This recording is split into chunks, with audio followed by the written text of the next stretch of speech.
Hello बच्चों, कैसे हैं आप लोग।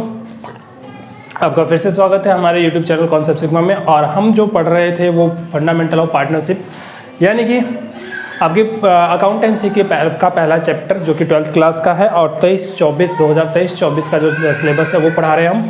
2023-24 के सिलेबस में हम टीएस ग्रेवाल के क्वेश्चन बुक से क्वेश्चंस करवा रहे हैं। इससे पहले मैंने सारा कॉन्सेप्ट आपको बताया है जो फंडामेंटल्स का है। फंडामेंटल के कॉन्सेप्ट में मैंने डेफिनेशन ऑफ पार्टनरशिप बताई, राइट्स ऑफ पार्टनर बताया, पार्टनरशिप डीड बताया, पार्टनरशिप डीड के एब्सेंस में क्या होगा वो बताया। उसके बाद प्रॉफिट एंड लॉस एप्रोप्रिएशन क्या होता है वो बताया, प्रॉफिट एंड लॉस एप्रोप्रिएशन का फॉर्मेट कैसा है वो बताया। तो ये सारी चीज़ें मैं आपको बता चुका हूँ। उसके बाद मैंने प्रॉफिट एंड लॉस एप्रोप्रिएशन के अब तक 3 क्वेश्चन करवा दिए हैं आपको, जो आपको हमारे वीडियो में मिल जाएंगे इससे पहले की वीडियो में। तो 3 क्वेश्चन कौन कौन से मैंने करवा दिए हैं। क्वेश्चन नंबर जो 3 करवाया है वो है 16, 17 और 18। आज नहीं, 15, 16 और 17 3 क्वेश्चन करवाए। हाँ, 15, 16 और 17 3 क्वेश्चन करवाए हैं। आज जो करवाने वाला हूँ वो मैं क्वेश्चन करवाने वाला हूँ question number 18, profit and loss appropriation का क्वेश्चन नंबर 18, जो कि टीएस ग्रेवाल की बुक 2023-24 से है। ठीक है, हाँ, तो समझ में आ ही रहा होगा अब तक कि प्रॉफिट एंड लॉस एप्रोप्रिएशन बहुत आसान है। इसका 18th क्वेश्चन क्या है वो मैं करवाऊँ इससे पहले मैं आपको क्वेश्चन पढ़ के बता देता हूँ। क्वेश्चन जो मैं पढ़ रहा हूँ वो आपको मेरे साथ स्क्रीन पे नज़र आएगा, आप स्क्रीन से भी पढ़ सकते हो, या फिर आपके पास ऑप्शन है कि आप अपने पास जो किताब है उस किताब से भी पढ़ सकते हो। टीएस ग्रेवाल की 2023-24 का आप सिलेबस निकालेंगे, 2023-24 का एडिशन निकालेंगे तो उसके अंदर आपको क्वेश्चन मिल जाएगा। ठीक है, तो मैं क्वेश्चन पढ़ रहा हूँ। क्वेश्चन क्या है? क्वेश्चन नंबर 18 जो है वो है अतुल और मिथुन, 2 पार्टनर्स हैं अतुल और मिथुन। अतुल का जो प्रॉफिट शेयरिंग रेशो और मिथुन का जो प्रॉफिट शेयरिंग रेशो वो 3-2 है, यानी कि अतुल का 3 और मिथुन का 2। इनके बैलेंसेज जो है वो कैपिटल अकाउंट्स के बैलेंसेज है। अतुल का 5 लाख रुपए और मिथुन का 6 लाख रुपए, और ये फिक्स कैपिटल है, साथ में लिखा हुआ है फिक्स्ड। ठीक है, लोन अकाउंट जो है अतुल का वो 3 लाख रुपए का है क्रेडिट, और मिथुन का जो वो 2 लाख रुपए का है डेबिट। इट वॉज एग्रीड, ऐसा एग्री किया गया कि इंटरेस्ट जो अलाउ किया जाएगा या फिर चार्ज किया जाएगा वो 8% पर एनम के हिसाब से अलाउ और चार्ज किया जाएगा। उसके बाद पार्टनरशिप डीड जो है वो प्रोवाइड करता है कि इंटरेस्ट ऑन कैपिटल देना है कितने % से 10% पर एनम से। इंटरेस्ट ऑन ड्राइंग जो है वो 5,000 रुपये दोनों से चार्ज करना है। अब प्रॉफिट जो है वो टोटल आपका 2,28,000 रुपये हुआ है, जिनमें कि ऊपर का कोई भी आइटम जो अभी तक एडजस्ट नहीं किया गया है, यानी कि उन्होंने जो इंटरेस्ट ऑन लोन है उनकी भी एडजस्टमेंट नहीं की होगी। तो इंटरेस्ट ऑन लोन जो होता है वो चार्ज अगेंस्ट प्रॉफिट होता है, यानी कि वो प्रॉफिट एंड लॉस अकाउंट का हिस्सा होता है। तो प्रॉफिट एंड लॉस अकाउंट का हिस्सा जो है वो प्रॉफिट में पहले से ही एडजस्ट कर लेते हैं, यानी उन्हें profit and loss appropriation account में डेबिट नहीं करेंगे। ठीक है, चलिए, तो मैं आपको बता दूं कि कितना हिस्सा कैसे मुझे निकालना है, ये मैं सवाल करके बताता हूं आपको फटाफट, आप ध्यान देंगे। पहले तो अतुल और मिथुन 2 पार्टनर और इनकी PSR प्रॉफिट शेयरिंग रेशियो जो है वो 3-2 है। मुझे निकालना है profit and loss appropriation account.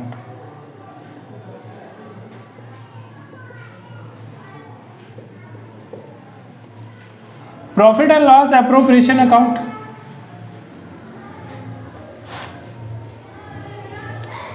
Format आपको बताया गया है।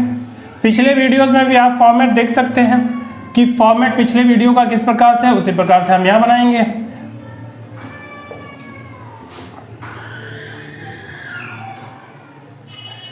ये रहा आपका फॉर्मेट, और यहां है profit and loss appropriation account का पर्टिकुलर्स रुपीस।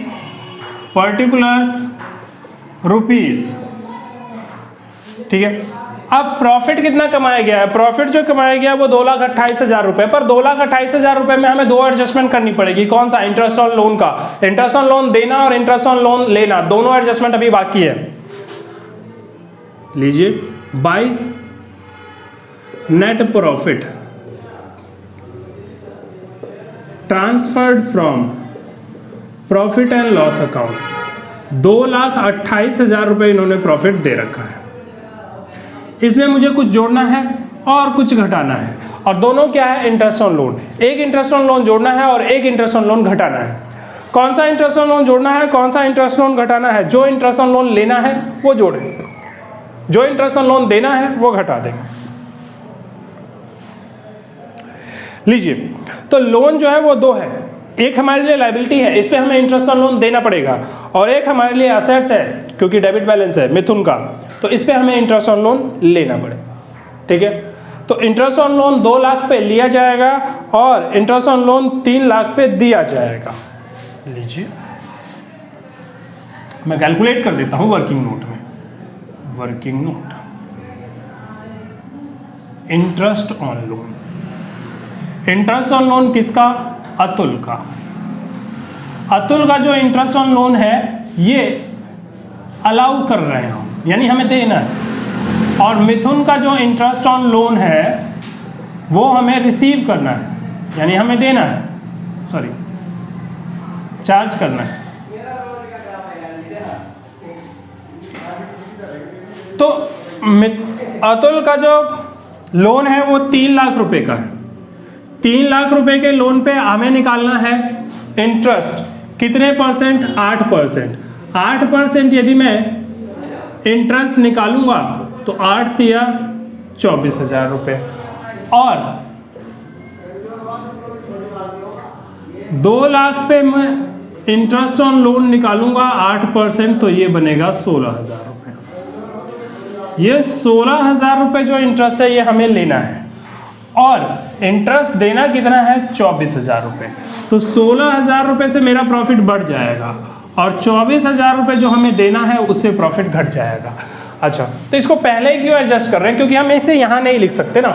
यहाँ क्यों नहीं लिख सकते, क्योंकि ये इंटरेस्ट ऑन लोन है, और इंटरेस्ट ऑन लोन जो होता है वो एप्रोप्रिएशन ऑफ प्रॉफिट नहीं होता, वो चार्ज अगेंस्ट प्रॉफिट होता है। चार्ज अगेंस्ट प्रॉफिट का मतलब इसको कहाँ एडजस्ट करना चाहिए था, प्रॉफिट एंड लॉस अकाउंट में। प्रॉफिट एंड लॉस अकाउंट तो आपको बनाना नहीं है, तो इसलिए हम यहाँ एडजस्ट करके दिखा देते हैं। चलिए, तो असल में आपका प्रॉफिट कितना आया, असल में आपका प्रॉफिट आया 2,28,000 प्लस 16,000 माइनस 24,000, तो असल में आपका प्रॉफिट आया है 2,20,000 रुपये। ठीक है, चलिए आगे बढ़ते हैं। अब उनको देना कौन कौन सी चीजें, हमें उन्हें देना है हमें इंटरेस्ट ऑन कैपिटल, तो ये यहां लिखिए 2 इंटरेस्ट ऑन कैपिटल। किसको देना है, अतुल को, और किसे, मिथुन को। अतुल को कितना देना है, मिथुन को कितना देना है, मैं वर्किंग नोट से करवाता हूं। ये जो आइटम निकल के आया है ये कहां से निकल के आया है, वर्किंग नोट से। अब मैं वर्किंग नोट 2 कर रहा हूं इंटरेस्ट ऑन कैपिटल के लिए। इंटरेस्ट ऑन कैपिटल का अतुल का कितना बनेगा और मिथुन का कितना बनेगा, ये हम निकालेंगे। अतुल का जो इंटरेस्ट ऑन कैपिटल बनेगा वो बनेगा आपका 5 लाख का 10%, 5 लाख का 10%, यानी कि इसका आया 50,000 रुपये, और मिथुन का जो बन के आया 5 लाख का 10%, 6 लाख का 10%, यह आया 60,000 रुपये। तो ये इसका इंटरेस्ट ऑन कैपिटल, ये इसका इंटरेस्ट ऑन कैपिटल। यहाँ लिख दीजिए 50,000 रुपये इसका इंटरेस्ट ऑन कैपिटल, और यहाँ लिख दीजिए 60,000 रुपये इसका इंटरेस्ट ऑन कैपिटल। दोनों 1,10,000 रुपये टोटल इंटरेस्ट ऑन कैपिटल। ठीक है, उसके बाद आगे यदि हम पढ़े इसी में, तो इसी में लिखा हुआ है कि इंटरेस्ट ऑन ड्राइंग भी देना है। किनको देना है, पार्टनर्स को देना है, यानी कि हमें पार्टनर से रिसीव करना है। तो इंटरेस्ट ऑन ड्राइंग किससे लेना है, अतुल से। अतुल से कितना लेना है और मिथुन से कितना लेना है, ये दोनों। तो अतुल से लेना है मुझे 5,000 रुपये, और मिथुन से कितना लेना है, 5,000 रुपये। इसकी कैलकुलेशन आपको करने की ज़रूरत नहीं है, क्योंकि ये कैलकुलेशन उन्होंने करके दिया है, साफ साफ लिखा हुआ है कि ये इंटरेस्ट ऑन ड्राइंग इतना है। चलिए, अब सवाल के अंदर यदि मैं पढ़ूँ तो सवाल के अंदर कुछ ऐसा रह नहीं गया है जो मुझे और करना है। अब निकालेंगे आप बैलेंस। बैलेंस निकालिए, ये बनेगा आपका 2,30,000 रुपये, और ये वाला हिस्सा भी बनेगा आपका 2,30,000 रुपये, क्योंकि टोटल तो बराबर लिखना है मुझे। इस साइड जो बैलेंस बचता है वो कहलाएगा डिविजिबल प्रॉफिट, और ये भी डिविजिबल प्रॉफिट ट्रांसफर होंगे, ट्रांसफर टू करंट अकाउंट या कैपिटल अकाउंट, करंट अकाउंट। क्यों, क्योंकि फिक्स कैपिटल मेथड है। जब कैपिटल फिक्स्ड होगा तो करंट अकाउंट में ट्रांसफर करना है। चलिए बताइए कितना बना ये बना आपका 1,20,000 रुपये। 1,20,000 को मुझे बांटना है अतुल में और बांटना है मिथुन में। 1,20,000 को जो मुझे बांटना है वो बांटना है 3:2 की रेशो में। वर्किंग नोट 3 में आपको करके बता रहा हूं कि कैसे बांटा मैंने distribution of profit. Distribution of profit Atul का कितना बना और मिथुन का कितना बना। अतुल का बना आपका 1,20,000 रुपए का 3/5। 3/5 क्यों? 3 ये वाला हिस्सा और टोटल 5, तो ये बन गया आपका 1,20,000 इंटू 3/5, तो ये हो गया 72,000। और मिथुन का 1,20,000 इंटू 2/5, ये बन गया 48,000। मुझे यहाँ लिख देना है 72,000 एंड 48,000। हाँ जी, वर्किंग नोट का रेफरेंस आप दे देंगे तो और बढ़िया रहेगा कि वर्किंग नोट 3 से उठाया है मैंने, और यहाँ पे वर्किंग नोट का रेफरेंस दीजिए कि वर्किंग नोट 2 से उठाया है हमने। बस लीजिए, तो आपका सवाल जो है वो क्वेश्चन नंबर 18 जो है वो ख़त्म हो गया। ठीक है।